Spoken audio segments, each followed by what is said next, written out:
దేవుని నామానికి మహిమ కలుగును గాక. కూడి వచ్చిన మీ అందరికీ ప్రభు పేరట నా ప్రత్యేక వందనాలు. దయచేసి గమనించండి, ఎంతవరకు ప్రభువుని మనం స్తుతించామో ఆరాధించాము. ఈ పునరుద్ధాన దినమందు ప్రభు కృపను బట్టి మనము ప్రభు సన్నిధానానికి చేరి ఉన్నాము. దేవుని యొక్క మహాకృప గడచిన వారమంతా మనల్ని కాపాడి మరొక నూతనమైన దినములోకి మనల్ని దేవుడు ఏం చేశాడు? ప్రవేశింపచేశాడు. నూతన దినాన్ని ప్రేమించి మనకు అనుగ్రహించాడు. కాబట్టి దేవునికి మనం కృతజ్ఞతలు చెల్లించాలి. ఇంతవరకు మనం సజీవంగా ఉన్నామంటే కేవలం దేవుని కృప, దేవుని దయ, దేవుని యొక్క జాలి. కాబట్టి మరి ఇంతవరకు ప్రభువుని ఆరాధించడం దేవుడు మనకు సహాయం చేశాడు. ఎంతోమంది ఈ సమయాన్ని వినియోగించుకోలేక ఆదివారాన తమ యొక్క జీవితాలను ఏం చేస్తున్నారు? వ్యర్థంగా గడుపుతూ ఉన్నారు. కాబట్టి మనకైతే దేవుడు ఇటు గొప్ప సదవకాశం మనకి ఇచ్చాడు. ఎందుకు? దేవుని ఆరాధించడానికి, ప్రభు మాటలను వినడానికి, దేవునితో సహవాసము చేయడానికి. కాబట్టి కొద్ది నిమిషాలు దేవుని వాక్యం ధ్యానం చేసుకున్న చూడండి. అపోస్తల కార్యముల గ్రంథము 16వ అధ్యాయము. కొన్ని విషయాలు మనం ధ్యానం చేసుకున్నాం. ప్రభు మనతో ఏమి మాట్లాడనై ఉంటున్నాడు, ప్రభు మనకి ఏమి నేర్పించనై ఉంటున్నాడు, ఆ విషయాలు మనం పరిశ్రమ చేసుకొని నేర్చుకొని మన ఆత్మీయ జీవితాన్ని బలపరుచుకొని ప్రభుతో అడుగులు వేద్దాం.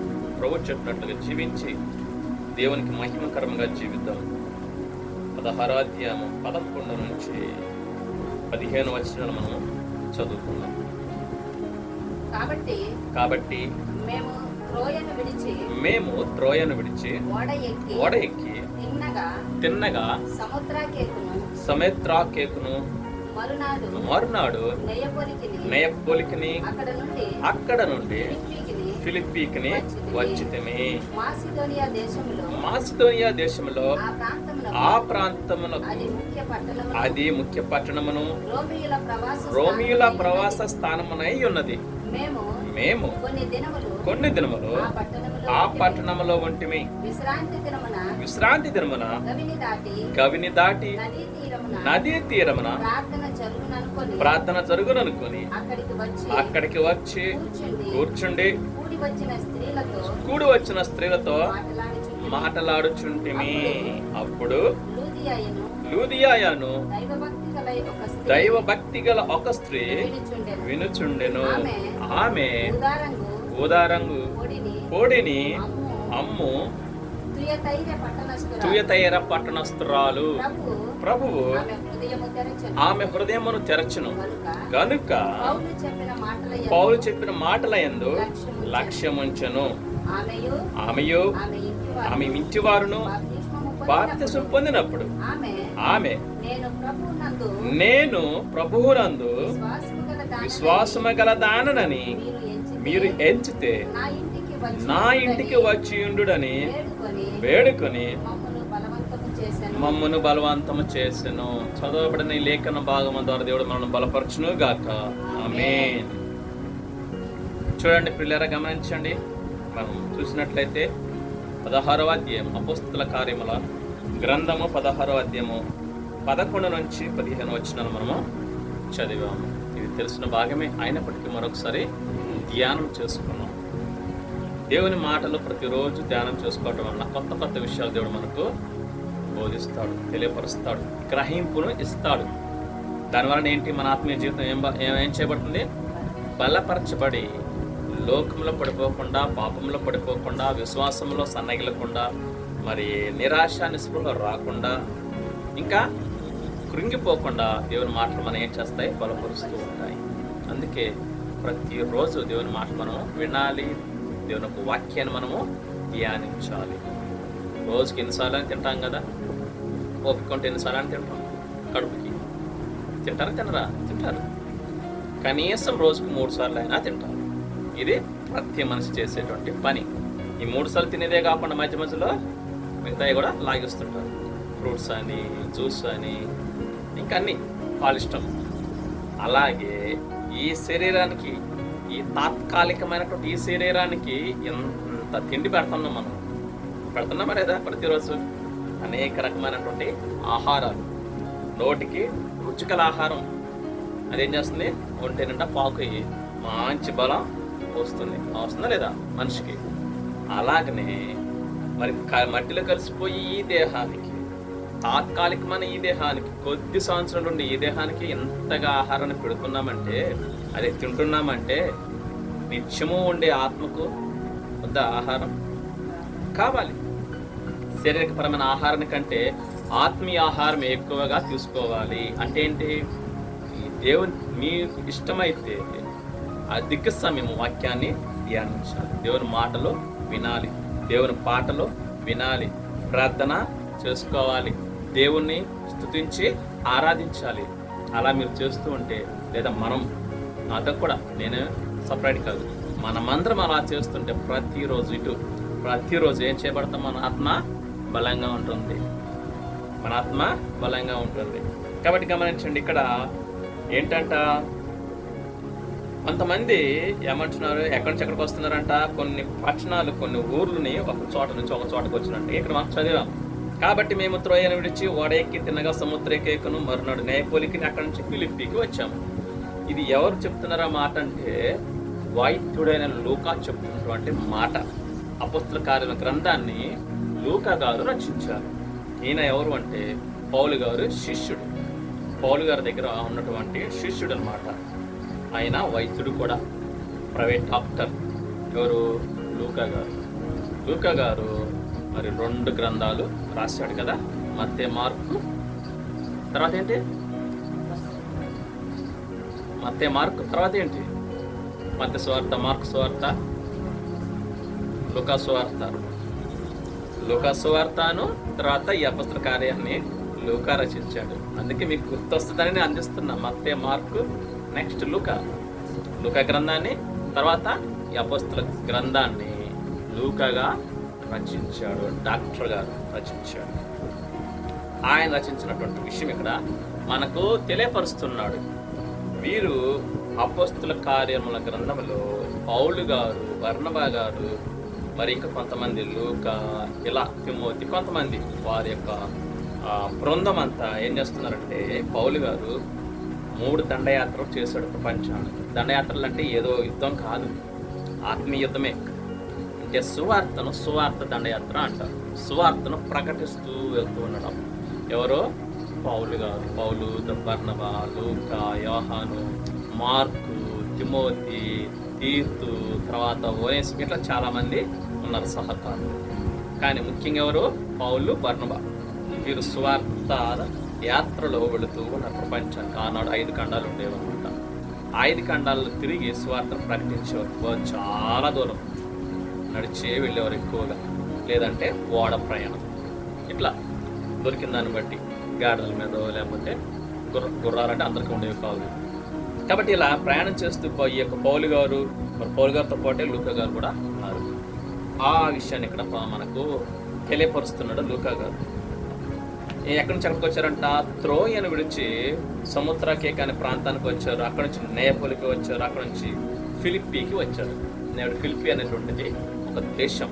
ఫిలిపియన్స్ నేడు ఒక దేశం. అది మాసిదోనియా దేశానికి ఒక ముఖ్య పట్టణం. ఆనాడు మాసిదోనియా దేశానికి ఏంటంట? ముఖ్య పట్టణం, క్యాపిటల్ సిటీ. అక్కడికి వచ్చినప్పుడు మీరేం చేస్తున్నారు? విశ్రాంతి దినాన్న, మీకు అర్థం కావడం కోసం ఆదివారం అనుకుందాం.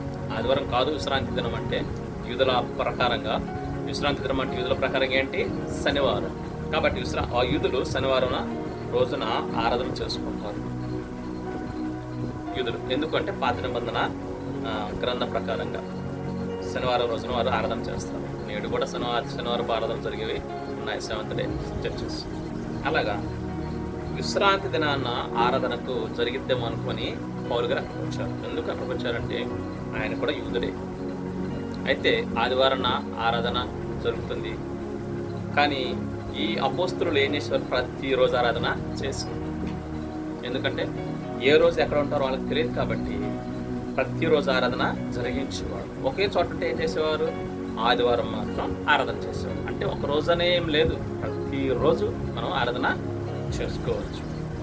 అందుకే అపోస్తలుల మొదటి గ్రంథంలో ప్రతిరోజు ఇంటింటా రొట్టెలు విరుచుచు సహవాసమందును ప్రార్థన యందును రొట్టె విరుచుట యందును ఎలా ఉన్నారంట? ఎడతెగక ఉన్నారు. కాబట్టి వారు ప్రయాణం చేస్తూ ఉన్నారు కాబట్టి ప్రతిరోజు ఆరాధన జరిగిస్తున్నారు. ఎందుకంటే ఈరోజు ఎక్కడ ఉంటారు? ఇక్కడ ఉన్న విశ్వాసాలందరితో కలిపి ఆరాధన చేస్తారు. తర్వాత రోజు వేరే చోట ఉంటారు, అక్కడ అందరితో కలిపి ఆరాధన చేస్తారు. ఎందుకంటే వారం చేయడానికి ఆయన ఒక్క చోట ఉండేవాడు కాదు పౌలు గారు.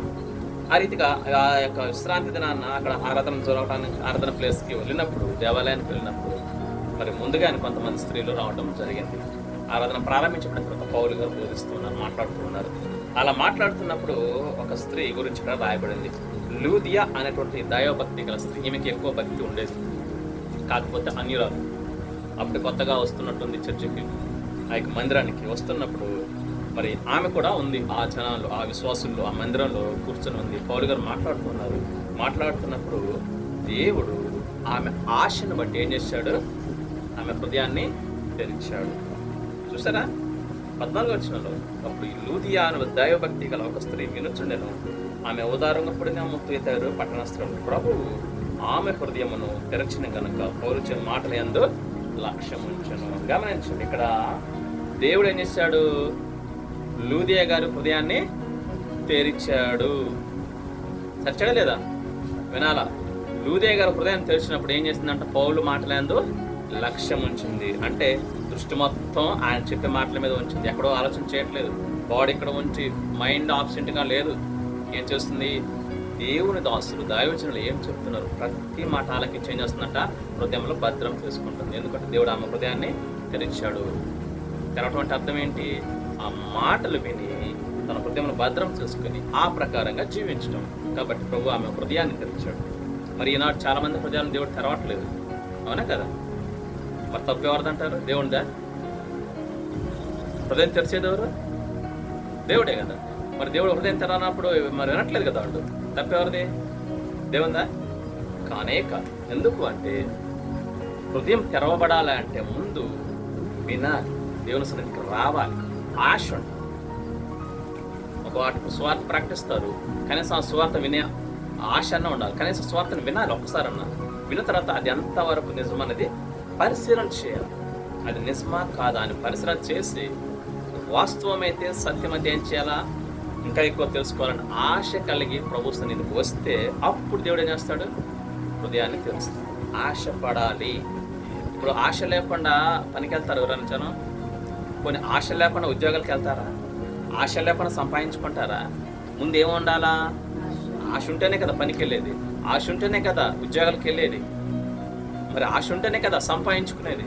ఆశ లేకుండా ఇవన్నీ సాధ్యమా? లేదు. అలాగే ఆశపడాలి, ముందు వినాలి. విన్న తర్వాత అది ఎంతవరకు నిజం. సువార్త ప్రకటించబడుతుంది లోకంలో. ప్రభు దేవుని దాసులు సువార్త ప్రకటిస్తున్నారు, సువార్తికులకు సువార్త ప్రకటిస్తున్నారు.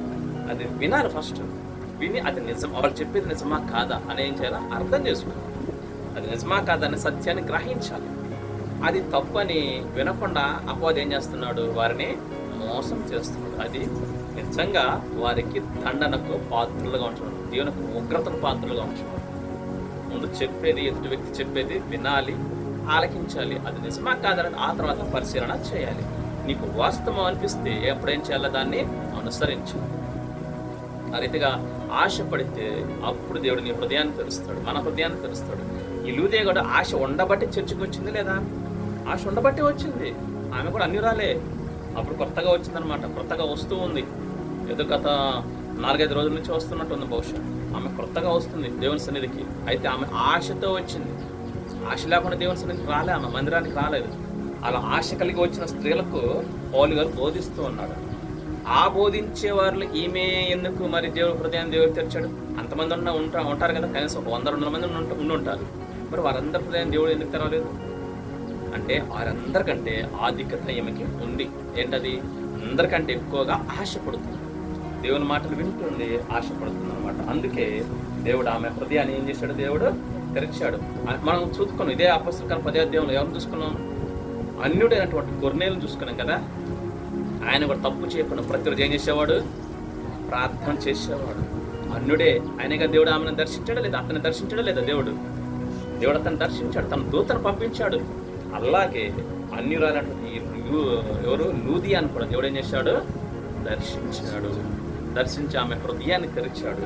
ఆ తర్వాత ఆత్మీయ జీవితంలో బలంగా ఆమెను నిలబెట్టాడు దేవుడు. ఆమె ఇష్టపడింది, ఆశపడింది, మందిరానికి వెళ్ళాలని ఆశ కలిగింది. నేటి దినాల్లో చాలా మందికి ఆశ లేదు, మందిరానికి వెళ్ళాలని ఆశ లేదు, దేవుని సన్నిధికి వెళ్ళాలని ఆశ లేదు. ఎవరికి? విశ్వాసులకే, అన్యులకు కాదు, విశ్వాసులకే, రక్షించబడిన వారికే దేవుని సన్నిధికి వెళ్ళాలి, దేవుని మాటలు వినాలి, బలపరచబడాలి, నేను పరలోక రాజ్యంలో ప్రభుత్వం పాటు ఉండాలని ఆశ లేదు. ఎందుకు లేదు అంటే లోకానుసారమైన జీవితానికి అలవాటు పడిపోయారు. అసలు జరగబోయే భవిష్యత్తు గురించి వారికి అర్థం కావట్లేదు, అర్థమైన కానీ పట్టించుకోవట్లేదు, నిర్లక్ష్యం. కాబట్టి అపవాదికి చోటిస్తున్నారు. కాబట్టి ఆ నిర్లక్ష్యం వారిలో మరి ఏలుబడి చేస్తుంది. ఈ భూమి మీద మన మనిషి ఉండేది ఎంతకాలం? చాలా చిన్న జీవితం ఇది. కానీ యుగాలు పరలోకంలో కానీ నరకంలో కానీ ఉండాల్సిందే. ప్రతి మనిషి ఆత్మతో ఉండాలి, ఈ శరీరంతో కాదు, ఆత్మ దేహంతో ఉండాలి. కాబట్టి నరకంలో కానీ పరలోకంలో కానీ ఉండాల్సింది ఈ 2 చోట్ల తప్ప ఇంక మనిషి ఎక్కడా ఉండడు. ఆత్మ, మన ఆత్మ అంటే నేనే. పరలోకంలో కానీ నరకంలో కానీ దేవునికి ఇష్టంగా జీవిస్తే, క్రీస్తు రక్తంలో కడగబడి దేవునికి ఇష్టంగా జీవిస్తే పరలోకంలో యుగాలు సంతోషంగా ఉంటాము. దేవుని మాట వినకుండా ఇష్టానుసారంగా జీవించావనుకో ఏం చేయబడతావు? నరకంలో పడిపోతావు. యుగాలు అక్కడ ఏమంటుంది? అంత బాధ, ఎంత భయంకరమైనటువంటి శిక్ష. అగ్ని ఆరదు, పురుగు చావదు. అగ్ని కాల్ చేస్తూ ఉంటుంది నీ దేహాన్ని, ఈ దేహం కాదు, ఆత్మదేహాన్ని, మహిమ దేహాన్ని కాల్ చేస్తూ ఉంటుంది. అక్కడ చావు లేదు, అక్కడ యుగాలు ఆ శిక్ష భరించాల్సిందే. పురుగులు తొలుస్తూ ఉంటాయి, తినేస్తూ ఉంటాయి. ఆయన మళ్ళీ ఆ మొత్తం తినేసి అప్పుడు చచ్చిపోతా అనుకుంటే కుదరదు.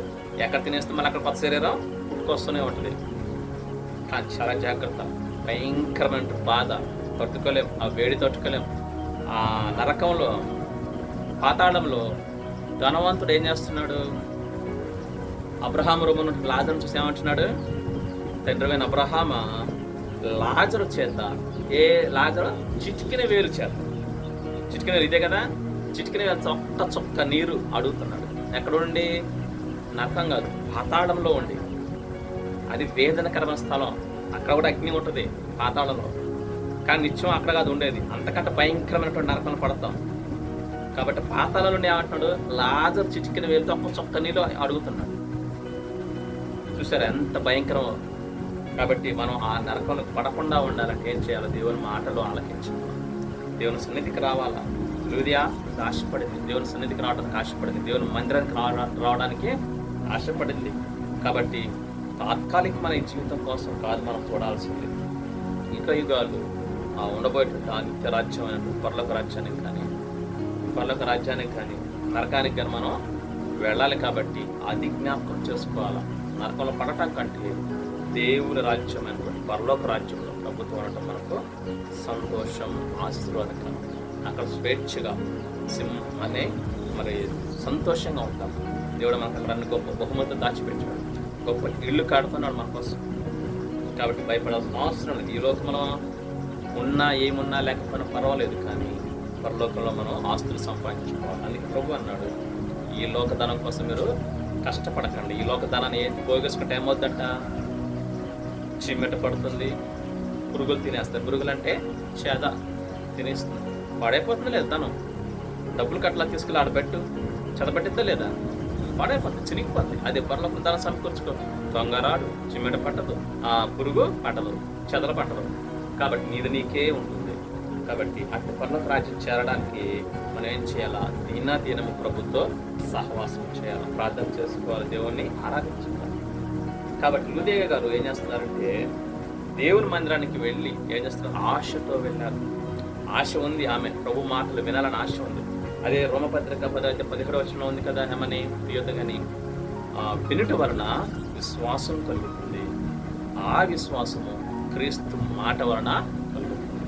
వినాలి, దేవుని మాటలు వినాలి. వింటే అప్పుడు మనకు ఏమవుతుంది? విశ్వాసం కలుగుతుంది. ఎక్కడ? విశ్వాసం కలుగుతుంది. కాబట్టి ఆ విశ్వాసం ఏం చేస్తుంది? మనలను నీతిమంతులుగా చేస్తుంది. కాబట్టి గమనించండి, విశ్వాసం ఏం చేస్తుంది? మనల్ని నీతిమంతులుగా చేస్తుంది. ఎఫెసీ పత్రిక 2:8 మీరు కృపచేతనే విశ్వాసము ద్వారా రక్షించబడ్డారని ప్రభు రాయించి పెట్టాడు. కాబట్టి విశ్వాసం ద్వారా మనం నీతిమంతులుగా తీర్చబడ్డాము, కృపచేత రక్షించబడ్డాము, ఉచితంగా రక్షించబడ్డాము. మనం ఏమి వెల చెల్లించలేదు రక్షణ పొందుకోవడానికి, అవునా కదా? ఉచితంగా దేవుడు ఈ రక్షణ మనకు ఇచ్చాడు. ఉచితంగా ఇచ్చాడు కాబట్టి మనం ఏం చేయాలా? ఈ రక్షణను మనం కాపాడుకోవాలి. చివరి వరకు మనం చనిపోయేంత వరకు రక్షణ కాపాడుకోవాలి. నీతిమంతులుగా ఉండాలి. ప్రభు మీద విశ్వాసాన్ని ఉంచాలి. కాబట్టి లూదియా ఎంతో ఆసక్తితో దేవుని మాటలు ఆలకిస్తుంది. అలా ఆలకిస్తున్నప్పుడు ఆ మాట మీద లక్ష్యం ఉంచినప్పుడు దేవుడు ఏం చేశాడు? ఆమె హృదయాన్ని తెరిచాడు. అంటే ఇంకా విశ్వాసంలోనికి నడిపించాడు, ఇంకా ఆత్మీయంగా బలపరిచాడు. అలా బలపరచబడినప్పుడు ఆమె విని ఏం చేసిందంటే వెంటనే ఏం చేసింది? ఆమె ఇంటి వారందరూ కూడా ఏం చేశారు? బాప్తిస్మం తీసుకున్నారు. చూసారు, ఆమె అర్థం చేసుకోగలిగింది, గ్రహించగలిగింది, వాస్తవాన్ని సత్యాన్ని తెలుసుకోగలిగింది. ఎప్పుడు ఆశ ఉండి దేవుని సన్నిధానానికి వచ్చి అసలు వాక్యాన్ని విన్న తర్వాత ఇది వాస్తవమా కాదా అని ఏం చేసింది? ఆమె పరిశీలన చేసింది. చాలా మంది పరిశీలన చేయరు, నోటికొచ్చింది మాట్లాడేస్తారు. ఇది నిజం కాదని కొట్టుపడేస్తారు. అది తప్పు, అలా చేయకూడదు. ఎదుటి వ్యక్తి ఒకళ్ళు నీకు సువార్త చెప్తున్నాడు, సరే ఏదైనా చెప్తున్నాడు, ఇంకేం చేయాలి? ఫస్ట్ వినాలి. విన్న తర్వాత అది నిజమా కాదా అని ఏం చేయాలా? పరిశీలన చేయాలి. అప్పుడు పరిశీలన చేస్తే వాస్తవం ఏంటి, సత్యం ఏంటి అనేది మనకు బోధపడుతుంది. అదే రీతిగా సాధు సుందర్ సింగ్ గురించి మీరు విన్నారా?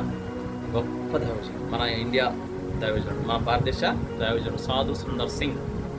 పంజాబ్లో పుట్టాడు. 1800 ప్రాంతంలో పంజాబ్లో పుట్టాడు. సిక్కుల కుటుంబంలో కూర్చోబడి గొప్పతనం పుట్టి, అయితే వారు ఎదుగుతూ ఉన్న కొద్ది సిక్కులకి క్రైస్తవులు అస్సలు పడదు. చాలా వేరుగా చూస్తున్నారు, వాళ్ళకి వేరే మతం ఉంటుంది సిక్కులు. అయితే ఈయన ఎదుగుతూ ఉండేసరికి 15-16 సంవత్సరాలు వచ్చేసరికి చదువుకుంటున్నాడు. ఎక్కడ చదువుకుంటాడు? అలా రోమన్ క్యాథలిక్ స్కూల్లో చదువుతున్నాడు, క్రిస్టియన్ స్కూల్లో చదువుతున్నాడు. అక్కడ బోధిస్తున్నారు క్రీస్తు గురించి, కానీ నమ్మట్లా. ఒక విధమైన గర్వం, పొగరు, ఇది తక్కువ దేవుడు కులం, తక్కువ కులాల దేవుడు వాస్తవం కాదని బైబిల్ చించేశాడు 4-5 సార్లు. వాళ్ళ ఫ్రెండ్స్ ఇస్తే చదవకుండా చించి కాల్ చేశాడు. అయితే ఒకరోజు అతనికి ఒక గ్రహింపు వచ్చింది. మనశ్శాంతి లేదు. గ్రహించాడు, అసలు ఏంటి నాకు మనశ్శాంతి లేదు, నిజమైన దేవుడు ఎవరు నేను తెలుసుకోవాలని చెప్పేసి ఒక రోజు రాత్రిపూట, అంటే చాలా రోజుల నుంచి ఉంది ఆ ఆలోచన, నిజమైన దేవుడు ఎవరు అనేది తెలుసుకోవాలనే ఉద్దేశంతో ఒకరోజు రాత్రిపూట ఏం చేశాడు? తీర్మానించుకున్నాడు. ఆ రోజు రాత్రంతా మెలుగుతూ ఉన్నాడు. దేవా, నువ్వెవరో నాకు తెలియదు, నిజమైన దేవుడు నాకు తెలియదు. వీళ్ళందరూ కూడా మరి ఏం చేస్తున్నారు? పలానా దేవుడు అంటున్నారు, కానీ ఎవరు కూడా వాస్తవమైనటువంటి దేవుడిని ఎవరు కూడా చెప్పటం లేదు. దయచేసి గమనించండి, వాస్తవికమైనటువంటి దేవుడు ఎవరో మనకు చెప్పటం లేదు. కాబట్టి నేనే నిన్ను డైరెక్ట్గా అడుగుతున్నాను, నువ్వు నిజమైన దేవుడు అయితే, ఎవరో నాకు తెలియదు, పేరు పెట్టి అడగలేను, తెలియదు. కాబట్టి నువ్వు నిజమైన దేవుడు అయితే నాకు ఈరోజు నువ్వు కనపడాలి. ఆ రాత్రి నిర్ణయించుకొని ఫోన్ చేశాడు. నేను నిర్ణయించుకొని గదిలోకి వెళ్ళిపోయి పడుకోవాలి కదా, కానీ నేను పడుకోలేదు. లైట్ వేసుకొని మరి ప్రార్థన చేస్తున్నాడు. తనకు వచ్చిన ప్రార్థన, దేవా నువ్వెవరో నాకు తెలియదు. ఎందుకు? పేరు తెలియదు కాబట్టి పేరు లేదు. నువ్వు నిజమైన దేవుడు ఎవరో నాకు తెలియదు కాబట్టి, నువ్వు ఒక్కడే దేవుడు అంటున్నారు కదా, ప్రపంచం మొత్తం ఒక్కడే దేవుడు అంటున్నారు కదా, ఆ నిజమైన ఒక్క దేవుడివి నువ్వు ఉంటే నాకు కనపడు. నువ్వు కనపడలేదనుకో, తెల్లవారుజాము 4 వాళ్ళ ఇంటి ముందు ఇంటి వెనక నుంచి ట్రైన్ వెళ్ళిపోతుంది. ట్రైన్ పట్టాలు ఉన్నాయి, రైలు పట్టాలు, దాంట్లో నేను తలపెట్టి చచ్చిపోతాను. కాబట్టి నాకు మనశ్శాంతి లేదు. నిజమైన దేవుడు నువ్వు నాకు కనపడు, నా మనశ్శాంతి నువ్వు, నిన్నే నేను సేవిస్తాను. తీర్మానం కూడా చేసుకున్నాడు. ఉట్టిగా అడగలేదు ఆయన, నేను నిన్నే సేవిస్తా, నీ పని చేస్తా, కాబట్టి నాకు కనపడు అని ఆ రాత్రంతా ప్రార్థన చేస్తూ ఉన్నాడు. తనకు వచ్చినట్టు చేస్తున్నాడు. ఇదే ప్రార్థన అంటే ఏముంది? మాట్లాడటమే కదా ప్రార్థన అంటే. మాట్లాడుతున్నాడు, ప్రార్థన చేస్తున్నాడు, ఏడుస్తున్నాడు, నాకు కనపడు లేదా నేను ముగించేస్తా. నిర్ణయం మాత్రం గట్టిగా తీసుకున్నాడు. చచ్చిపోతా, నేను కనపడకపోతే చచ్చిపోతా, అంటే దేవుడు లేడని అర్థం. ఇంకా కాబట్టి నేను చచ్చిపోతా అని ఏడుస్తున్నాడు, ప్రార్థన చేస్తున్నాడు. 3:30 ఆ టైంలో అద్భుతం జరిగింది. నిజమైన దేవుడు ఉన్నాడా లేడా? ఉన్నాడు. కాబట్టి ఆ గది లైట్ వేసుకుని ప్రార్థన చేస్తున్నాడు. ఆ గదిలో మహా వెలుగు ప్రకాశించింది. సాధు సుందర్ సింగ్ గారి రూమ్లో గొప్ప వెలుగు. ఆ లైట్ దేనికి పనికిరాదు. ఏంటి ఆ వెలుగు అని చూసరికి ఒక మనిషి కనపడుతున్నాడు. ఎవరు? యేసయ్య డైరెక్ట్గా. అంటే మనకు తెలిసినప్పుడు ఫోటోస్ ఉన్నాయి కదా, ఆ రీతిగా కనపడతాడు. ఎందుకంటే ఆయన గుర్తుపట్టాలిగా మరి యేసుక్రీస్తు ఫోటో అలా ఆ రూపంలో కనపడుతున్నాడు. కనపడి నేను ఉన్నాను నా పేరు యేసుక్రీస్తు, నా సేవ చేయి అని చెప్పాడు. అంతే, ఒకటే మాట. జవాబు వచ్చిందా లేదా? సో ఆయన పరిశీలన చేస్తూ వచ్చాడు. సాధు సుందర్ సింగ్ అనేక గ్రంథాలు చదివాడు. నిజమైన దేవుడు ఎవరని పరిశీలన చేస్తే చివరికి ఆ నిజ దేవుడు ఏం చేశాడు? ప్రత్యక్షమై సత్యాన్ని బోధించి ఆ రోజు నుంచి కుటుంబం వెలిసింది, గ్రామవాస్తులు వెలిసారు, భయపడలా, కట్టుబట్టలతో బయటకు వచ్చేసాడు. ఎవరు? సాధు సుందర్ సింగ్ కట్టుబట్టలతో బయటకు వచ్చేసి గొప్ప పరిచయం చేశాడు, చాలా గొప్ప పరిచయం చేశాడు. సో ఆ పరిచయం చేశాడు కాబట్టి ఈరోజు మనం చెప్పుకోగలుగుతాం. కాబట్టి అంటే అనేకులు వాస్తవాన్ని గ్రహిస్తే ఇట్లా వాస్తవం అనేది బోధపడుతుంది. ఈ లూదియా గారు కూడా వాస్తవాన్ని గ్రహించారు కాబట్టి దేవుని మాటలు విన్న తర్వాత ఆ మాటలు లక్ష్యం ఉంచి తన హృదయంలో ఉంచుకున్నప్పుడు దేవుడు ఆ హృదయాన్ని తెరిచాడు, ఇంకా ఆత్మీయంలో నడిపించాడు. ఆమె కుటుంబము బాప్తిసము తీసుకున్నారు. తీసుకోవటం మాత్రమే కాదు, చూడండి, కృతజ్ఞత కలిగి ఏమంటుంది ఆమె? చక్కటి మాట అంటారు చూడండి, 16 వచనాలు 15.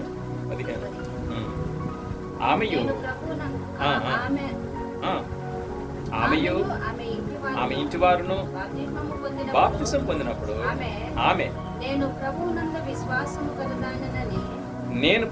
విశ్వాసము గలదానని మీరు ఎంచితే నా ఇంటికి వచ్చి ఉండుడని వేడుకొని మమ్మల్ని బలవంతం. చూసారా ఎంత గొప్ప ధన్యత, కృతజ్ఞత కలిగింది. ఎందుకు?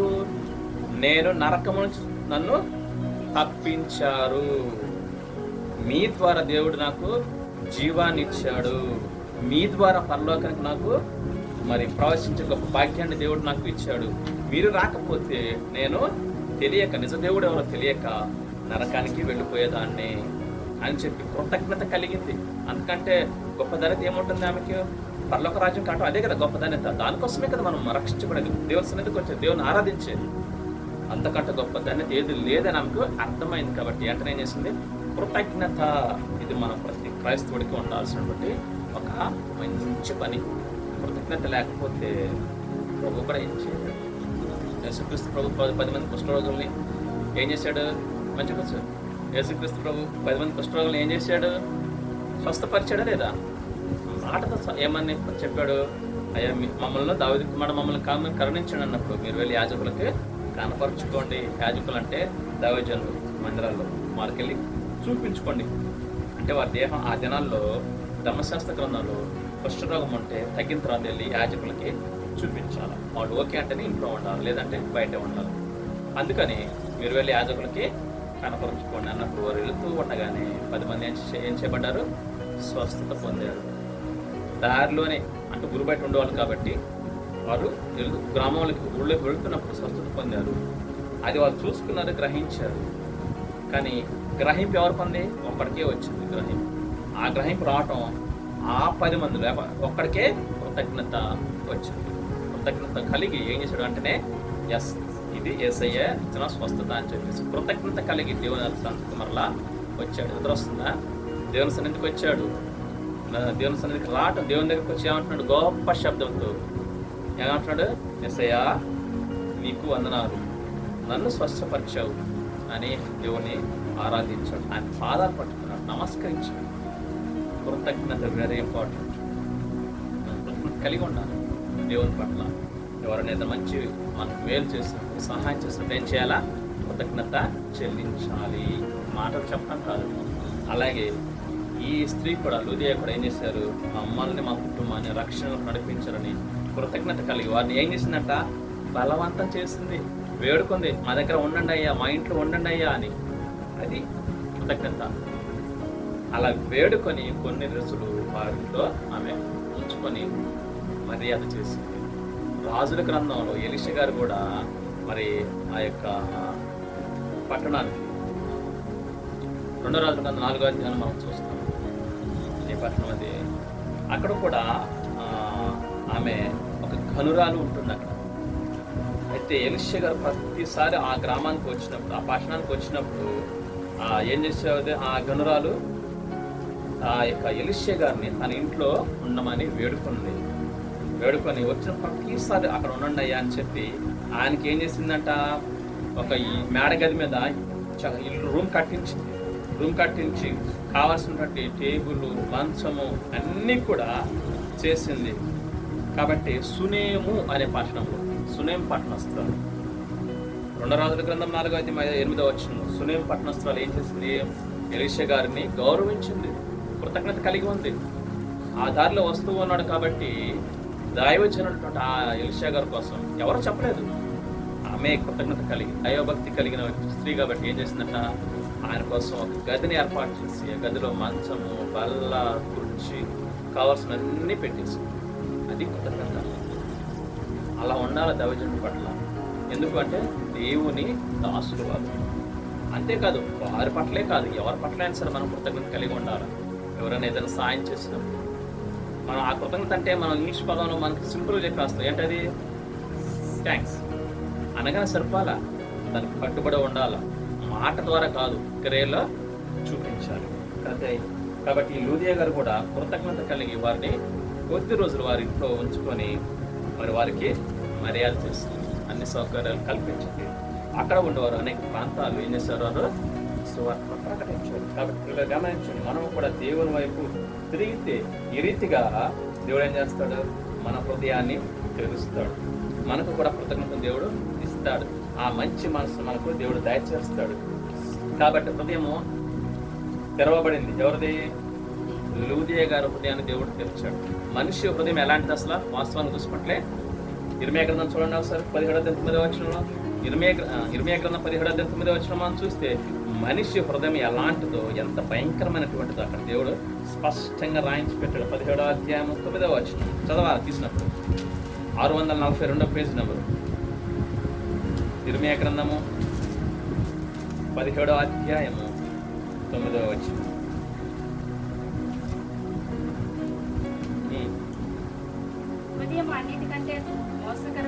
ఉదయం అన్నింటికంటే మోసకరమైనది, అది ఘోరమైన వ్యాధి కలది, దాన్ని గ్రహింపగలవాడేవాడు. చూసారా హృదయం ఎలాంటిదంట, అన్నిటికంటే మోసకరమైనది. ఎవరిని మోసం చేస్తుంది? మనల్నే మోసం చేస్తుంది, నిన్నే మోసం చేస్తుంది. ఎందుకు? నిత్య జీవం పరలోక రాజ్యం నుంచి తప్పించి నరకానికి తీసుకున్నాం. మోసపోయేది ఎవరు? నువ్వే. దేవుని మాట వినకుండా వినని వాళ్ళ గురించి మాట్లాడుతున్నాం, అవిశ్వాసుల వాళ్ళ గురించి మాట్లాడుతున్నాం. విశ్వాసులు మోసపోకుండా ప్రభువులు రక్తంలో కడగబడి ప్రభువును ఆరాధిస్తున్నారు కాబట్టి వారు మోసం నుంచి బయటపడ్డారు. ఇంకా మోసం నుంచి బయటపడిన వారు అవిశ్వాసులు ఏం చేస్తున్నారు? ఆ హృదయం మోసం చేస్తున్నారు. హృదయం మోసం చేస్తున్నారు. ఆ హృదయంలో ఉన్న అపవాది మాట వింటున్నారు. కాబట్టి ఎవరుంటారు? హృదయంలో ఉంటే దేవుడు ఉండాలా, లేదంటే దెయ్యం ఉండాలా. మనిషి హృదయం ఇద్దరే ఉంటారు. ఎవరుండాలా? దేవుని ఆత్మన్న ఉండాలా, లేకపోతే దెయ్యపు ఆత్మన్న ఉండాలా. ఖచ్చితంగా ఉంటారు. ప్రతి మనిషి హృదయంలో ఇద్దరే ఉంటారు, దేవుడా దెయ్యమా. దేవుడు లేకపోతే ఎవరు ఉంటారు? దెయ్యం పక్కా ఉండాల్సిందే. ఆ దెయ్యం ఉండబట్టే సినిమాలు చూసేది, చక్కగా పడుకొని టీవీలు చూసుకుంటా. ఇదేనా నేర్చుకునేది ప్రతి విశ్వాసం? జాగ్రత్త, సినిమాలు, టీవీలు, సీరియల్ చూడద్దని చెప్తున్నాం. అర్థం చేసుకోవాలి. భయం, దేవుని భయం కలిగి ఉండు. దేవుని భయం లేకపోతే నరకానికి వెళ్ళిపోతుంది. అపవాదికి చోటు ఇవ్వద్దు. చోటు మన హృదయంలో నివాసం చేస్తాడు. అందుకే హృదయం ఎవరినో మోసం చేయటం కాదు, నిన్నే మోసం చేస్తుంది. అది గ్రహించాలి. కాబట్టి హృదయం అన్నిటికంటే ఘోరమైన వ్యాధి కలది. దాన్ని ఎవరు గ్రహించలేరు. ఎవరు అంటే మనుషులు మనం గ్రహించలేరు, పడిపోతున్నాం. అందుకే దేవుని సన్నిధికి వచ్చి క్షమాపణ పొందుకొని ఏం చేయాలా? మన హృదయాన్ని దేవునికి అప్పగించాలి. అందుకే ప్రభు అంటున్నాడు ప్రకటన గ్రంథంలో, నేను హృదయమైన తలుపు వద్ద నుంచి తడుచున్నాను, తలుపు తీయని. నువ్వు తీయకపోతే అపవాది తీసేవంతవరకు పడుతూనే ఉంటాడు. కానీ దేవుడు మర్యాదస్తుడు కాబట్టి 1 సారో 2 సార్లు 3 సార్లు కడతాడు.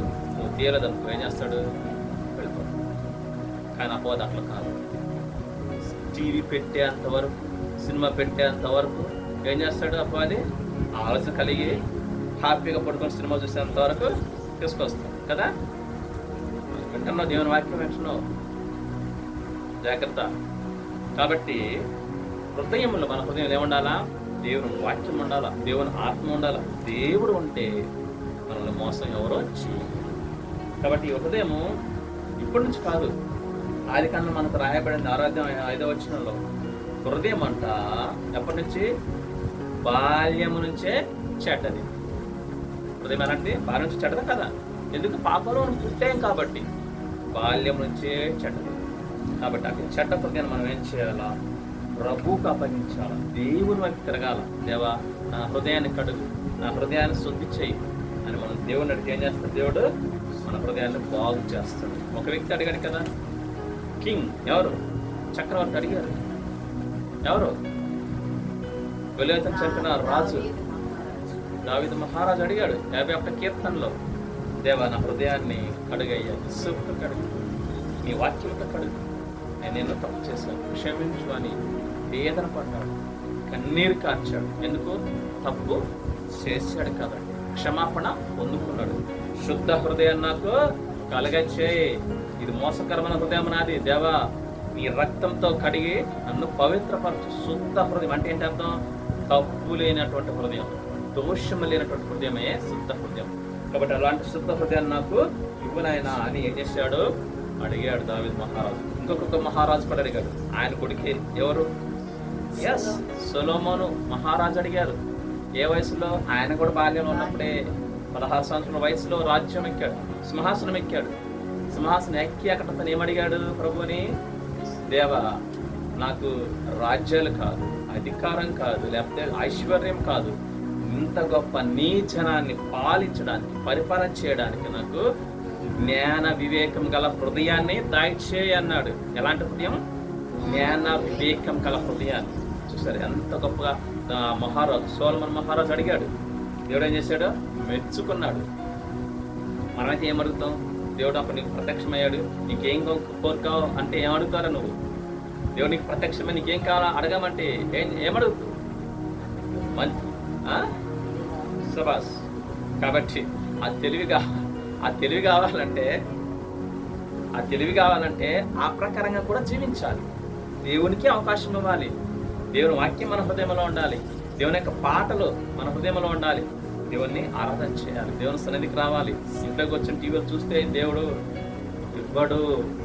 ముందు మానేయాలా, సినిమాలు మానేయాలా. బొమ్మల సినిమా అయినా సినిమానే.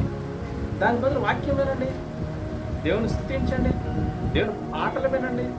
అప్పుడు దేవుడు నీకేం చేస్తాడు? నువ్వు అడిగిన దేవుడు నీకు ఇస్తాడు. నాతో సహవాసం చేయండి, నా మాట వినండి, అప్పుడు మీకు ఏది ఇష్టమో అడగండి, నేను మీకు తప్పకుండా ఎప్పుడు ఇస్తానంటున్నాడు? దేవుని మాట కొన్నప్పుడు. దేవుని మాట కొనకుండా దేవుడు ఏం చెప్తాడు? సినిమాలు చూడొద్దు అన్నాడు. బైబిల్లో ఉందా? ఉంది. మొదటి కీర్తన, దుష్టుల ఆలోచన చొప్పున నడవక, పాపుల మార్గము నిలవక, అపహాసకులు కూర్చుని చోట కూర్చున్నాక చాలా ఒక్క మాటలు అన్నీ వచ్చేస్తాయి. దుష్టుల ఆలోచన ఏంటి? ఎప్పుడు సినిమా చూద్దామా, ఏ కొత్త సినిమా చూద్దాం, ఇదే కదా. మన సినిమాలో కూడా ఏముంటుంది? దుష్టత్వం ఏముంటుంది? ఒకరి మీద ఒకరు కుట్రలు, ఒకరినొకరు మోసం చేయటాలు, ఒకరినొకరు చంపడం, ఇదే ఉండేది సినిమాల్లో. ఏమంటే అంతకుమించి మనం నేర్చుకోవడానికి ఏం ఉండదు. కాబట్టి అది దుష్టత్వం. కాబట్టి అందుకే సినిమాలు చూడద్దు. కాబట్టి దేవునితో సహవాసం చేయి, దేవునికి కష్టంగా జీవించు, దేవుని మాట గైకొను. అప్పుడు అడుగు దేవుణ్ణి, ఏం కావాలన్నా ఇస్తానని ప్రభువే చెప్పాడు. దేవునికి వేరుగా ఉండి మనం ఏమి చేయలేము. సరేనా? కాబట్టి ఈ ఎవరో సొలొమోను మహారాజు ఏమడిగాడు? జ్ఞాన వివేకం గల హృదయాన్ని ఇవ్వమని అడిగాడు. ఈరోజు మన టాపిక్ ఏంటి? హృదయము తెరుచుట. హృదయాన్ని దేవుడు తెరిచాడు కాబట్టి ఆ టాపిక్లో కొన్ని విషయాలు మీతో పంచుకుంటున్నాను. దేవుడు మాట్లాడుతున్నాడు. హృదయం తెరవబడాలంటే ముందుగా దేవుని మాటలు వినడానికి ఆశ ఉంది. దేవుని వాక్యం వినాలి. దేవుని వాక్యం అంటే ఏమవుతుంది? విశ్వాసం కలుగుతుంది. విశ్వాసం కలగాలంటే క్రీస్తు మాటలు వినడం వలన విశ్వాసం కలుగుతుంది. విశ్వాసం కలిగినప్పుడు ఏమవుతుంది? మనము నీతిమంతులుగా తీర్చబడతాము. నీతిమంతులుగా తీర్చబడిన తర్వాత ఏమవుతుంది? క్రీస్తు రక్తం చేత మనము రక్షించబడిన వారం అవుతాము. పరలోక రాజ్యానికి వారసులు అవుతాము.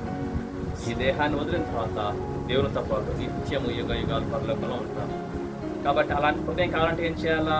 మన తప్పులు ఒప్పుకొని క్షమాపణ అడిగి దేవా నాకు శుద్ధ హృదయాన్ని అనుగ్రహించు అని దావీదు మహారాజు గారు అడిగినట్లుగా మనం కూడా అడగాలి. ఆయన మహారాజు, ఆయనే అడిగాడు, నువ్వు అడగొద్దా? ఆయనకి ఏది అసాధ్యం లేదు లోకంలో. మనుషులు చేయగలిగింది, మహారాజుకి ఏదైనా అసాధ్యం ఉందా? మనుషులు చేయగలిగింది, దేవుడు చేసేది కదా. ఏది లేదు, అసాధ్యం ఏది లేదు. ఆయనే కానీ క్షమాపణ పొందుకేమంటున్నాడు, దేవా నాకు శుద్ధ హృదయాన్ని కలగించి, నేను తప్పు చేయకుండా ఉండాలి, పరిశుద్ధంగా ఉండాలి, దోషం లేని హృదయాన్ని నాకు ఇవ్వు. ఇంకంతేకాదు, నిర్దోషమైన చేతులు నాకు ఇవ్వు అంటున్నాడు. నిర్దోషమైన చేతులు అంటే ఏంటి? తప్పు చేయకుండా, పాపము చేయకుండా. కాబట్టి అలా కూడా మనం ఏం చేయాలా? దేవుణ్ణి అడగాలి, నాకు కూడా అయ్యా శుద్ధ హృదయాన్ని ఇవ్వు, పవిత్ర హృదయాన్ని నాకు ఇవ్వు.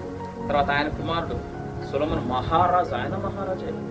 భూమి మీద అలాంటి మహారాజు లేడు సొలొమోను ఉన్నటువంటి మహారాజు. ఆయనకున్న జ్ఞానము కూడా లేదు, ఆయనకున్న సంపద కూడా లేదు.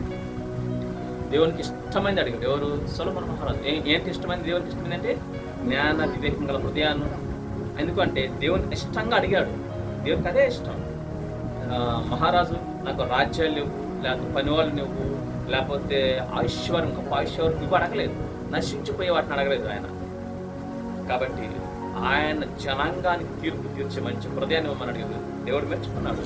మెచ్చుకొని నువ్వు అడిగింది ఇస్తున్నాను, వాటితో పాటు ఇంకా సకల సంపద నీకు ఇస్తున్నాను.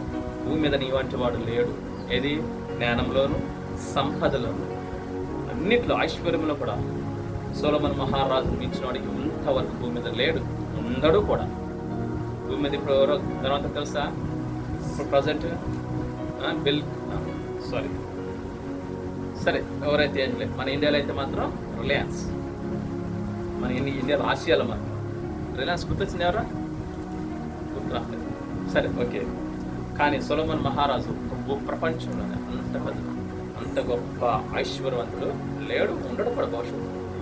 అలాంటి ఐశ్వర్యం దేవుడు ఇచ్చాడు, మనకు ఇస్తాడు. కానీ ఇప్పుడు దేవుడికి ఇష్టంగా జీవించాడు. మన హృదయం, మనం కూడా శుద్ధ హృదయాన్ని దేవా, జ్ఞాన వివేకం గల హృదయాన్ని తండ్రి నేను ఎలా సేవించాలో, నీ స్వార్థ నేను ఎలా ప్రకటించాలో, నీకోసం నేను ఎలా జీవించాలో అటువంటి జ్ఞాన హృదయం కలిగిన హృదయాన్ని నాకు దయచే, జ్ఞాన వివేకం గల హృదయాన్ని దయచే. కాబట్టి అలాంటి మనం కోరిక దేవుని అడిగితే, అలాంటి విజ్ఞాపన చేస్తే దేవుడు ఏం చేస్తాడు? తన పని తప్పకుండా ఇస్తాడు. కాబట్టి అంతేకాదు, మన హృదయంలో పాపం ఉంచుకొని ప్రార్థన చేస్తే దేవుడు ఆలకించాడు. పాపాన్ని కడుక్కోవాలా, ప్రాయశ్చిత్తం పొందుకోవాలా. కాబట్టి అంతేకాదు, మన హృదయంలో దేవుని వాక్యాన్ని ఉంచుకుంటే చీకటి తొలగిపోతుంది. ఏ చీకటి? పాపపు చీకటి తొలగిపోతుంది. అంధకార సంబంధమైనటువంటి చీకటి తొలగిపోయి ఏమొస్తుంది? ప్రకాశవంతమైన దేవుని వెలుగు మనలో ఉదయిస్తుంది. దేవుని యొక్క ముఖ కాంతి, దేవుని యొక్క సన్నిధి నుంచి మనలో ప్రకాశిస్తుంది. ఎఫెసీ పత్రిక మరి పైనుంచి దిగి వచ్చేటట్టు రాయబడింది, నిద్రించుచున్న నీ మీద క్రీస్తు ఉదయించుచున్నాడు. దేవుడు వెలుగు. ఆయన చెప్పాడు, నేను లోకానికి వెలుగును అన్నాడు యేసుక్రీస్తు. అలాంటి క్రీస్తును మన హృదయంలో ఉంచుకున్నట్లయితే మన జీవితం ఎలా ఉంటుంది? అనేకులకు వెలిగినిచ్చేవారంగా ఉంటాము కదా. కాబట్టి అంటే అనేకులు మనం ఏం చేస్తాం? దేవుని వద్దకు నడిపిస్తాం. అంతేకాకుండా మన ద్వారా వారు జీవాన్ని పొందుకుంటారు, మన ద్వారా వారు మేలు పొందుకుంటారు, మన ద్వారా వారు ఏం చేస్తారు? ఆశీర్వాదం పొందుకుంటారు. అప్పుడు నువ్వే వారికి గొప్ప మనిషిగా ఉంటావు, గొప్ప నాయకుడిగా ఉంటావు.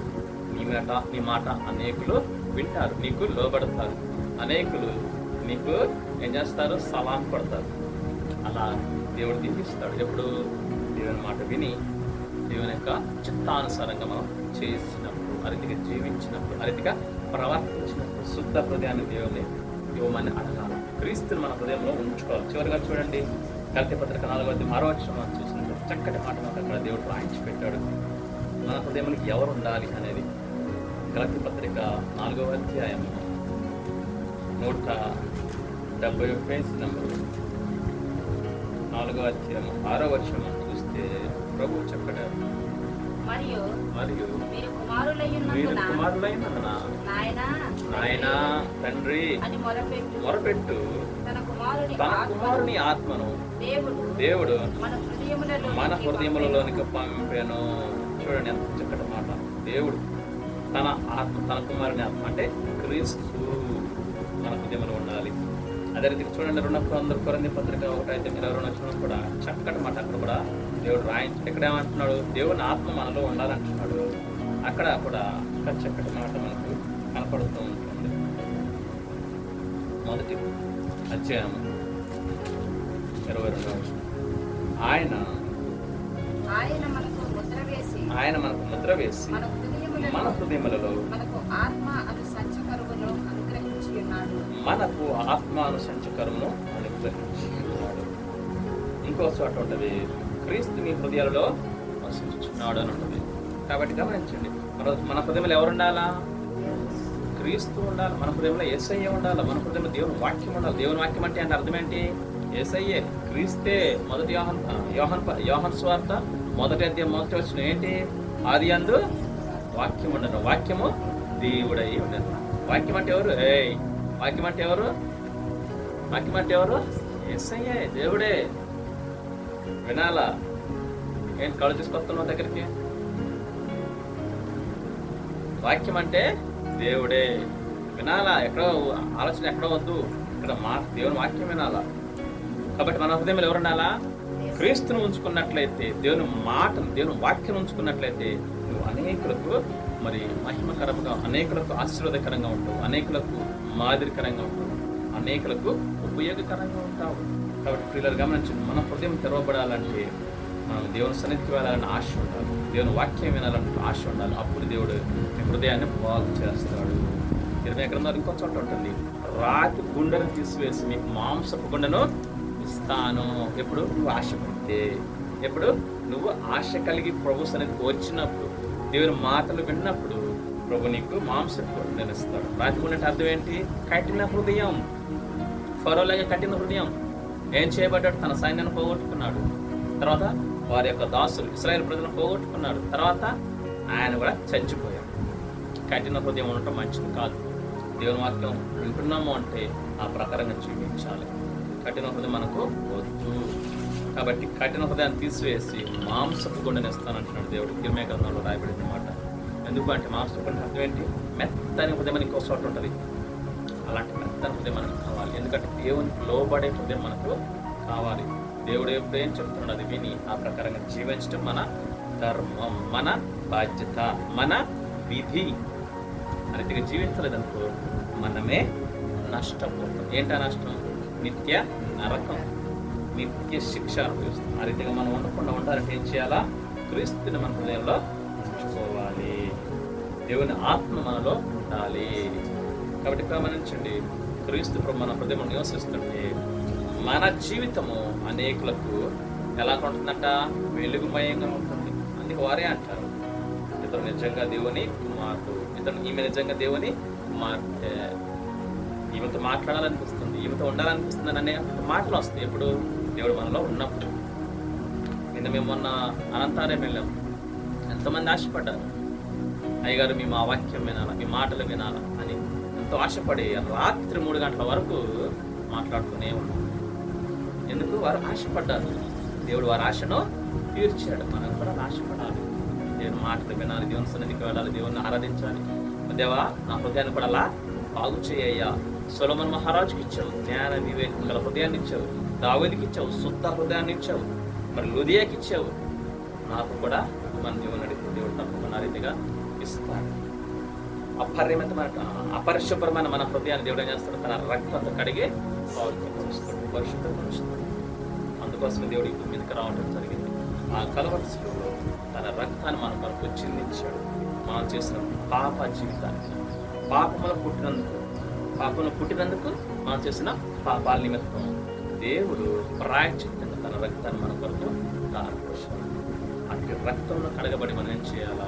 క్రీస్తు ప్రభువుని ధరించుకొని ఈ లోకంలో దేవుని కోసం ప్రకాశించాలి, అనేకులను వెలిగించాలి, ప్రభు సన్నిధికి నడిపించాలి. మన జీవితమే ఎలా ఉండాలా? ఒక పత్రికగా ఉండాలి. అంటే అర్థం ఏంటి? అనేకులు చదువుతారు మన జీవితాలు. చదవటం అంటే ఏంటి? మన జీవితాన్ని చూస్తారు. అవును, ఎస్, ఈమె దేవునికి మాదిరిగా జీవిస్తుంది, అది దేవునికి ఇష్టంగా జీవిస్తుంది, ఇతను దేవునికి ఇష్టంగా జీవిస్తున్నాడు, వీరు జీవితంలో మార్పు వచ్చింది, ప్రభుని ఆరాధిస్తున్నారు, పరిశుద్ధంగా జీవిస్తున్నారు, చక్కగా దేవునికి లోబడుతున్నారని మనలను చూసిన వారు ఏం చేయబడాలా? మన దేవుని సన్నిధికి రావాలి. కాబట్టి అటువంటి చెడ్డ హృదయాన్ని, మోసకరమైన హృదయాన్ని, మరి అపరిశుభ్రమైన హృదయాన్ని, ఘోరమైన హృదయాన్ని దేవుడు ఏం చేశాడు? తన రక్తాలు కడిగి పవిత్రులు మనం చేశాడు. అందుకు మనం దేవునికి కృతజ్ఞతలు చెల్లించాలి, దేవుని ఆరాధించాలి. కాబట్టి క్రీస్తు రక్తం మనం కడగబడ్డాము.